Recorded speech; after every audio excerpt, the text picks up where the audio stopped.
Ahora, Cita de Letras. Encontrate con las palabras justas en Citas de Radio.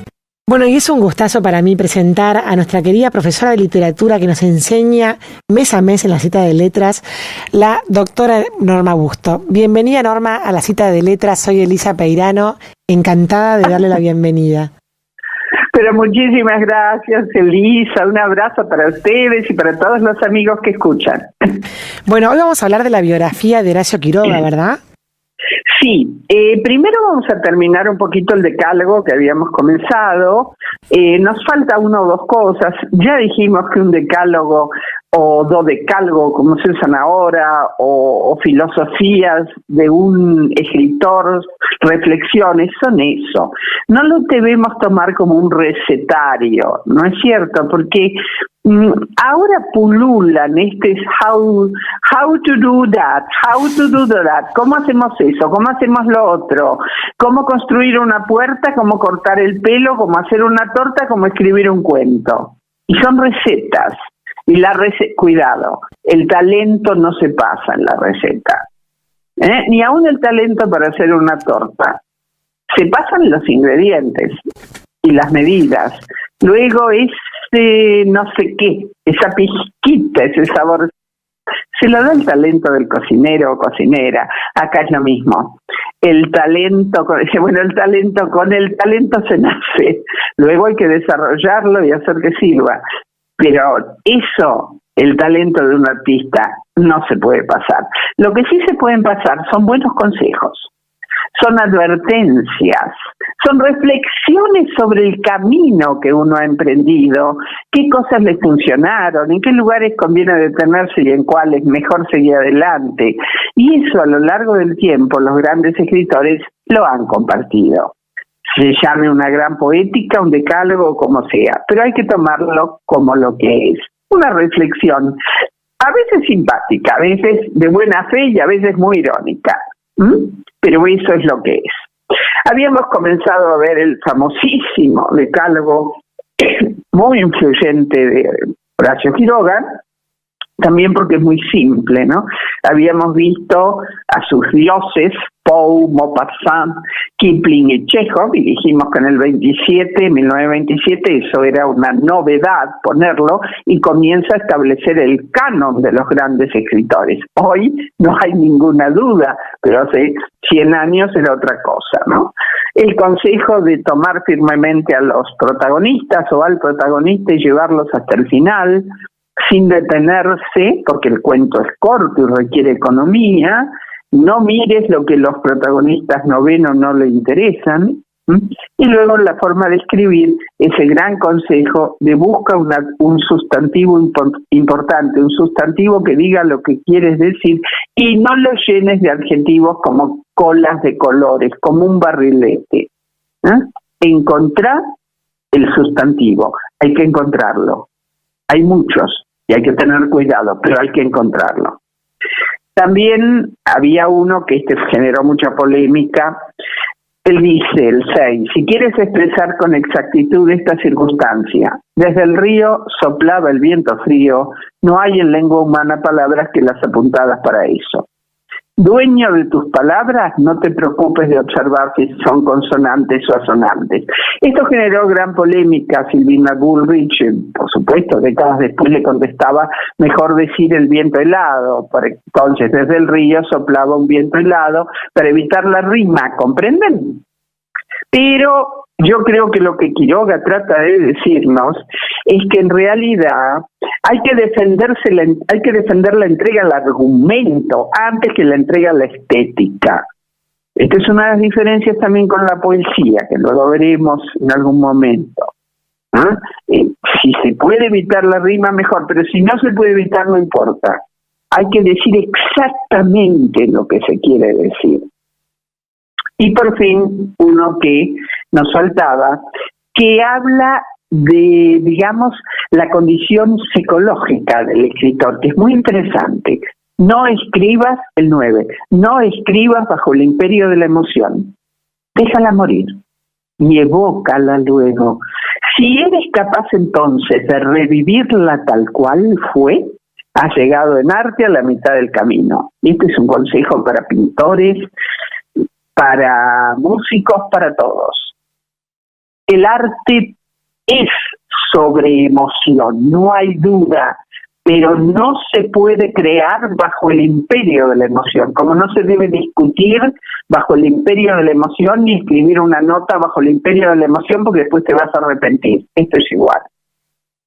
Cabeza fría, el corazón caliente, pero la cabeza fría. Y así se logran las grandes obras, ¿eh? El artista tiene la capacidad de evocar la emoción, de hacer como si estuviera enamorado, de hacernos a nosotros la ilusión de que estamos enamorados cuando leemos esa poesía, cuando escuchamos ese nocturno de Chopin, o cuando miramos determinado cuadro. Él tiene que conocer su elemento, tiene que conocer su instrumento, que pueden ser palabras, colores, notas. Tiene que dominarlo, pero luego tiene que dejar fluir la emoción y cuando esa emoción pasó, evocarla como se evoca el perfume de una flor. Verdaderamente es un gran, gran consejo. Y se evitarían muchas tonterías que a veces hay, sobre todo en los poemas, ¿no? Ahora, sin más, vamos a hablar un poquito de la biografía. ¿Quién fue Horacio Quiroga, este hombre tan importante y a veces injustamente olvidado?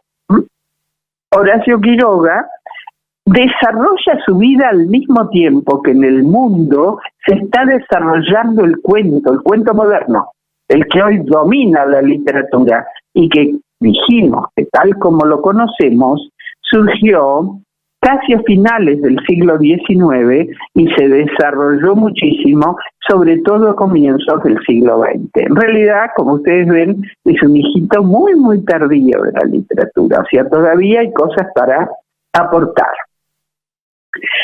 Recuerda siempre, no estamos hablando de los relatos como tales, porque en Las Mil y Una Noches hay relatos, sino del cuento como tal, del cuento moderno, de los cuentos que tanto nos gustan.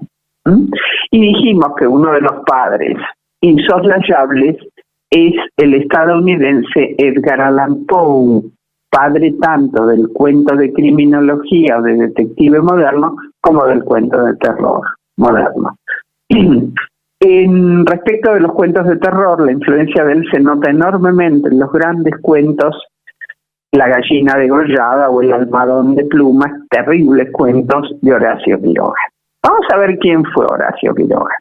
Horacio Quiroga en realidad vive justamente entre, si ustedes quieren, la segunda mitad del siglo XIX y la primera mitad del siglo XX. Entre 1878 y 1937. Van a nacer en Salto, en la República Oriental del Uruguay. Él es uruguayo y va a vivir mucho en Uruguay. Bueno, va a vivir 2 vidas, después va a fallecer en Buenos Aires. Va a vivir 2 vidas, va a vivir, por cierto, en Uruguay, pero también mucho tiempo. Y parte de lo mejor de su obra se va a plasmar en Argentina, sobre todo en Buenos Aires. Él, cuando nace, ya su nacimiento está un poco signado por la tragedia, porque siendo un bebé, su padre biológico fallece. Él tiene hermanos mayores. La madre se vuelve a casar y con un hombre que parece haber sido excelente, un excelente padre, tal es así que para Quiroga es el padre que conoce. Pero con tal mala suerte que este hombre tiene un derrame cerebral cuando Horacio tenía 18 años. A raíz de ese derrame y ciertas imposibilidades que le quedaron, el hombre desarrolló una fuerte depresión y decidió suicidarse. Con tal mala suerte que está en su estudio con una escopeta apuntando a su garganta o cabeza, digamos, y con el pie la dispara en el mismo momento que Horacio entra en la habitación.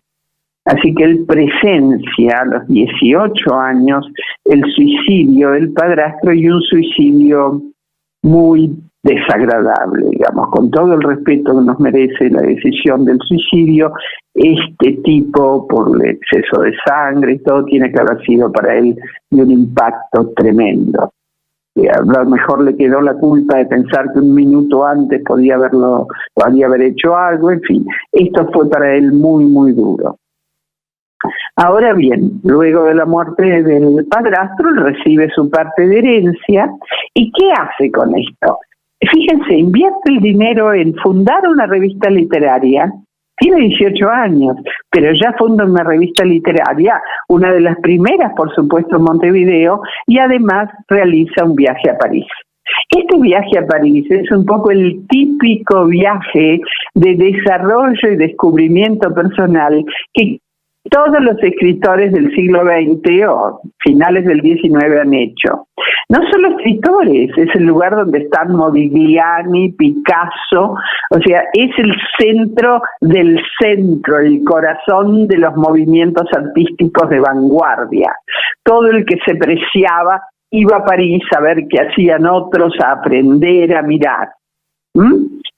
Piensen que lo mismo fue también para Borges, él fue más que nada a Suiza, España, lo mismo fue para Cortázar, para Vargas Llosa, para García Márquez, para todos. Es decir, este viaje de iniciación, si ustedes quieren, fue para él muy útil. Él va a escribir un diario del viaje a París y le produce un gran crecimiento personal. También se va a poner por primera vez en contacto con un arte que a él luego lo va a apasionar, que es la fotografía. La fotografía que se estaba desarrollando. Hablamos de las fotos de papel, las antiguas fotos del revelado, pero que han dado exposiciones extraordinarias, ¿no? Las fotos que por primera vez permitieron contar historias, piensen los corresponsales de guerra, fotos de inundaciones, de masacres, y contar historias. Recuerden siempre que una imagen vale más que 1000 palabras. Por eso también el éxito de la cinematografía, al cual también Quiroga va a adherir y del cual va a ser un gran admirador.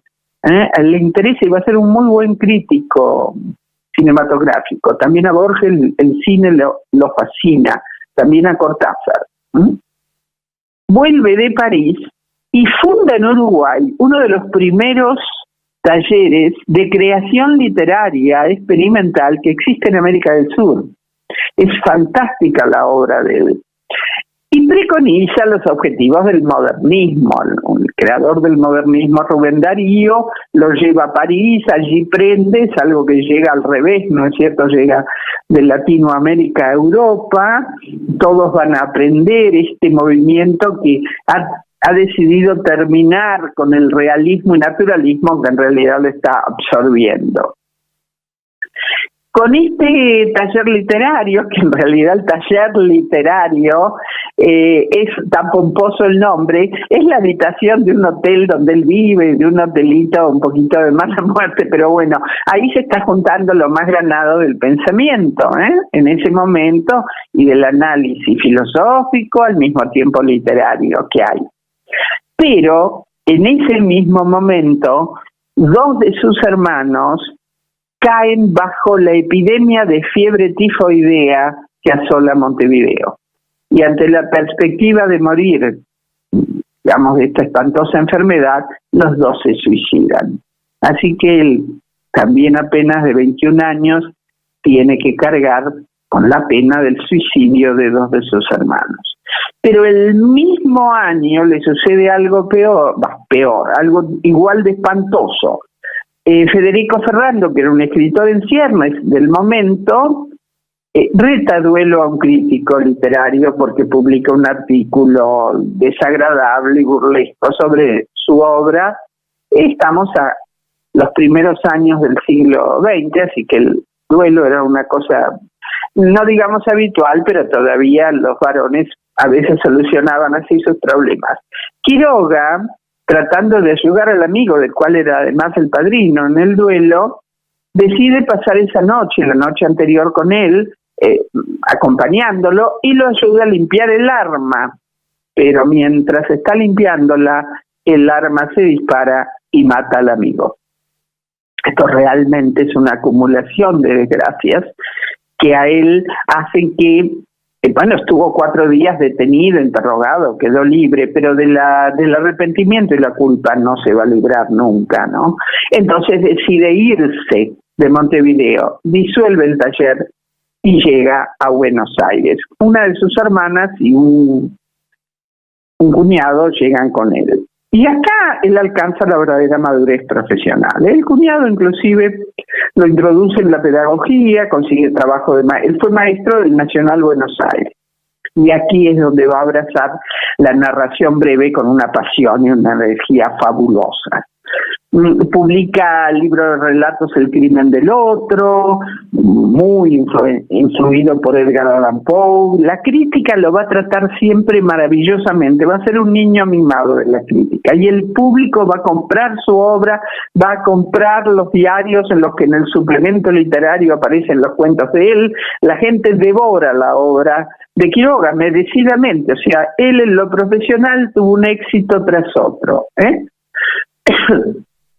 Él ya antes se había enamorado en Montevideo de una niña muy joven, él también era joven en ese momento, esto le va a quedar para toda la vida, se va a enamorar de chicas a veces 30 años más joven que él, no es el momento, pero de esa primera no pudo concretarse porque la niña pertenecía a una familia judía, él no lo era, entonces la familia se opuso, él le queda un cierto dolor, y escribe Historia de un amor turbio.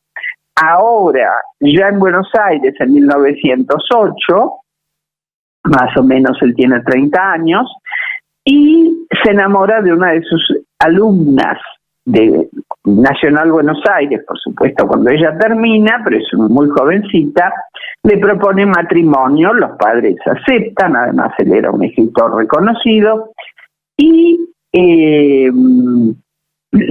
decide irse a vivir a la selva. Él va a ir varias veces a la selva uruguaya y también a la selva argentina, Misiones, no lejos de las misiones guaraníticas se puede ver la casa de él, pero a la selva en serio, selva.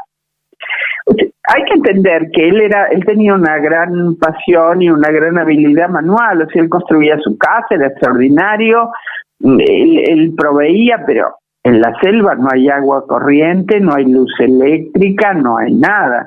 Y además se vive rodeado de serpientes venenosas, sapos venenosos, arañas que saltan 1,5 metros.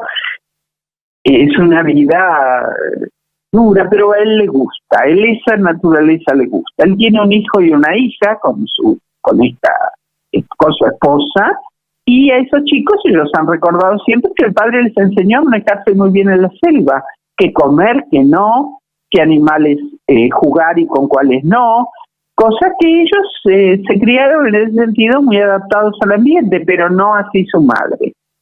Esta chica sufrió muchísimo, además de otros problemas que pudo haber tenido, sufrió muchísimo el tener que vivir, en esta situación, y bebe el líquido de revelado fotográfico con el que su esposo revelaba las múltiples fotografías que tomaba.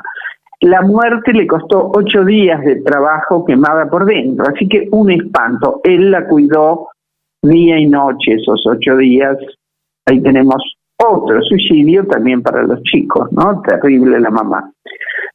De esta época, cuando Quiroga toma a sus hijos y vuelve a Buenos Aires, trabaja en el consulado de Uruguay y escribe algunos de sus mejores cuentos de amor, de locura y de muerte. Tremendos. Un compendio muy interesante al que le siguen cuentos infantiles que yo recomiendo para todo chico que quiera empezar a leer, los cuentos de la selva. Son espectaculares, ahí está el famoso El baile de los flamencos, los cuentos de la selva. La influencia de Rudyard Kipling sin duda está también aquí. Luego publica El salvaje, El desierto, Anaconda y otros cuentos, muchos cuentos, como ustedes ven, inspirados en los animales y en la vida de la selva. Y le va muy bien, y siempre le va muy bien. Se dedica a la gestión cultural, divulga todo lo que sabe en periódicos de prestigio, se publican sus cuentos, es uno de los que funda la Escuela de Cinematografía de Buenos Aires, y ahora se vuelve a enamorar de una niña de 17 años, pero los padres jamás permitieron la relación. Esto genera una nueva novela, Pasado Amor, y él no se limitó a la literatura. ¿Qué es lo que él, por ejemplo, hace? En la casa crea un pequeño astillero y él construye un barco que se llama Gaviota, y con ese barco realiza pequeñas expediciones náuticas muy interesantes. Y es un hombre de múltiples facetas, de múltiples actividades. Luego también cría y domestica animales salvajes y escribe Los Desterrados, que es uno de los mejores libros de cuentos que se han escrito en Latinoamérica. Esta vez se vuelve a enamorar de una amiga de su hija, pero bueno, ella lo acepta y se casa otra vez. Y ahora sí, esto es en el 27. En el 35, unos 8 años después, Quiroga enferma de la próstata y ahí se jubila. Escribe unos libros muy interesantes llamados Más Allá, donde también inicia una serie de temas sobrenaturales, no tanto de terror, sino sobrenaturales, como indica el nombre, Más Allá, ¿no es cierto? O El Más Allá. Ahora, cuando vuelve a Buenos Aires para tratarse la enfermedad de la próstata, se descubre que tiene cáncer, y un cáncer ya tan avanzado que la medicina no puede hacer nada. Está internado en un hospital y ahí, a los 58 años, para evitar la muerte por cáncer, como hicieron sus hermanos décadas antes, toma un vaso de cianuro y se suicida. Esta década también ha sido terrible en otros aspectos. Habíamos dicho, tenemos el suicidio de Alfonsina Storni, internándose en el mar, y tenemos al mismo tiempo el suicidio de Leopoldo Lugones, pegándose un tiro en un hotel del Tigre. La década del 30 fue en ese sentido, no parece haber sido tampoco amable con los escritores, tal vez lo que sucedía tampoco les gustaba, independientemente de las enfermedades personales, ¿no? Este hombre es realmente un referente para todos los que intenten entender el cuento moderno, un referente, un maestro del cuento latinoamericano. No hay un escritor latinoamericano que no reconozca su deuda con Quiroga, que no haya leído a Quiroga a fondo o que no reconozca que aprendió en muchos aspectos a escribir bien con la prosa sencilla, clara de Horacio Quiroga.